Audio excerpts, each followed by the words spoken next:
Hey everyone, welcome back to your go-to spot for everything coin. In today's video, we're diving into a classic piece of U.S. numismatic history, the 1989 Jefferson Nickel. If you're a coin collector or just a fan of U.S. currency, this is a video you don't want to miss. So grab your magnifying glasses and let's take a closer look at this iconic 5-cent coin and its circulated value. As we jump into the specifics of the 1989 Jefferson Nickel, let's take a quick trip back in time. The Jefferson Nickel was first introduced in 1938, designed by Felix Schlag.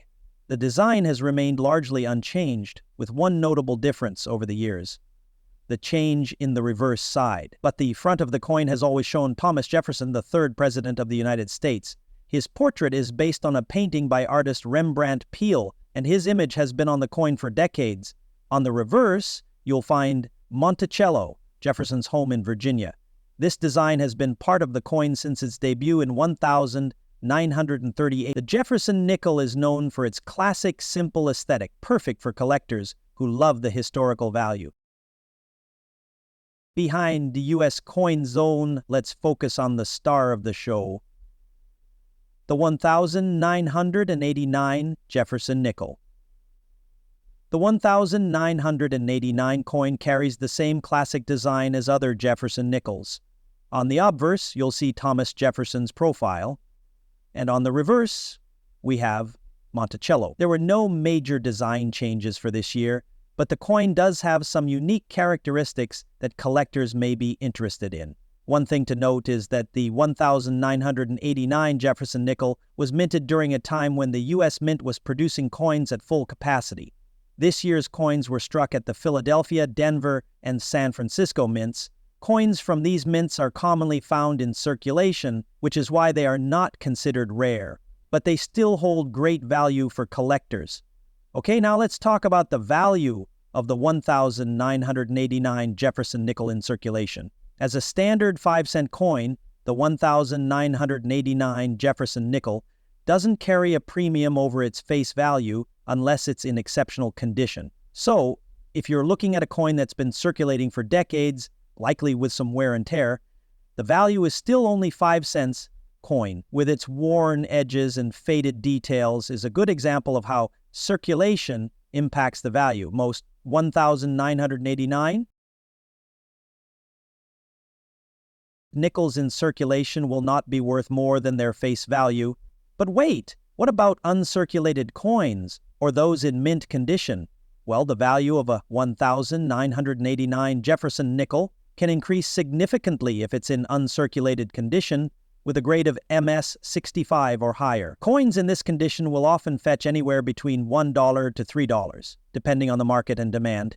Here's an example of a beautifully preserved 1989 Jefferson Nickel.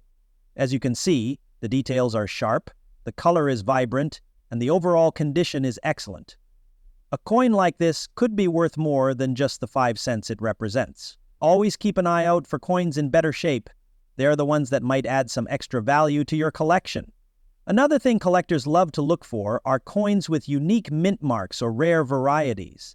The 1989 Jefferson Nickel comes from 3 mints: Philadelphia, no mint mark; Denver, S; and San Francisco, S. While none of these mint marks are particularly rare, it's always worth checking your coins for any potential errors or unusual features.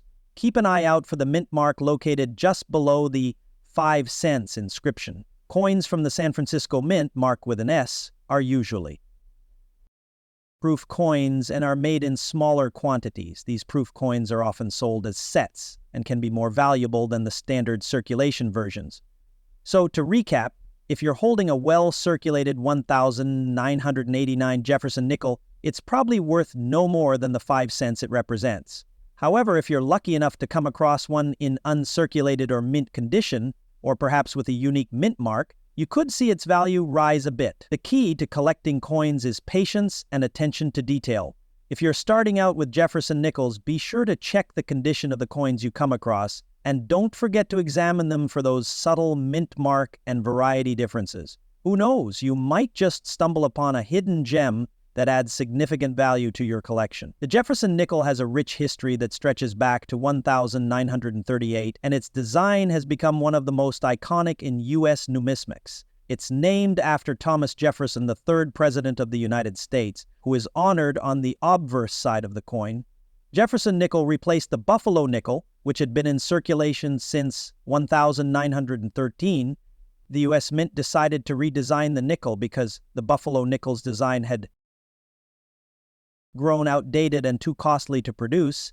The Mint held a public competition to select a new design, and the winning entry came from Felix Schlag, a German-born sculptor. His design featured a left-facing portrait of Thomas Jefferson, drawn from a famous portrait of the president by Rembrandt Peale, and the reverse side depicted Monticello, Jefferson's Virginia estate. This new design was chosen for its historical significance. Jefferson was not only the third president but also a founding father and a key architect of the U.S. government during War II. There was a significant shortage of nickel, the metal used in the coin's composition. To address this, the U.S. Mint began striking nickels with an altered metal composition, using 35% silver, 56% copper, and 9% manganese. These wartime nickels are a key part of the Jefferson nickel's history, and collectors are particularly fond of them. While the obverse design featuring Jefferson's portrait has largely remained unchanged, the reverse side has seen some subtle modifications over the years.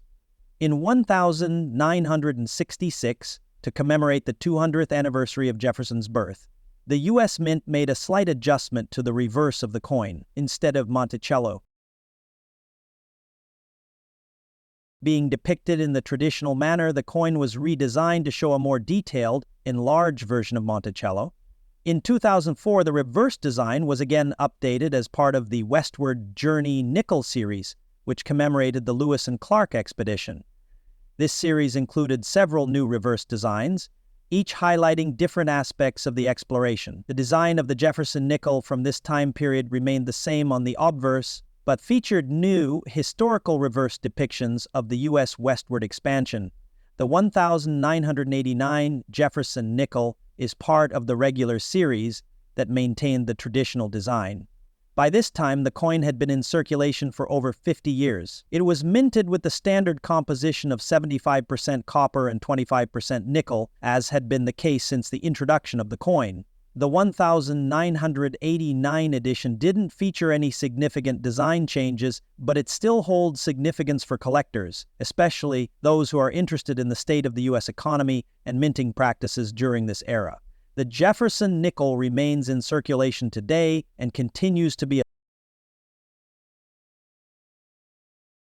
symbol of American history. Though the U.S. Mint hasn't made significant changes to the coin in recent decades, the Jefferson nickel continues to be one of the most widely collected and circulated coins in the U.S. It holds a special place in the hearts of collectors for its simplicity and historical connection to Thomas Jefferson and his legacy. With 1989 Jefferson nickel, we see a coin that, while not rare or particularly valuable in circulated form, is part of a long and rich history that spans back more than 80 years. Collectors value these coins not just for their metal composition or face value, but for the story they tell about the history of the United States, from the days of Thomas Jefferson to the modern era of coinage. Thanks for watching today's video on the 1989 Jefferson nickel.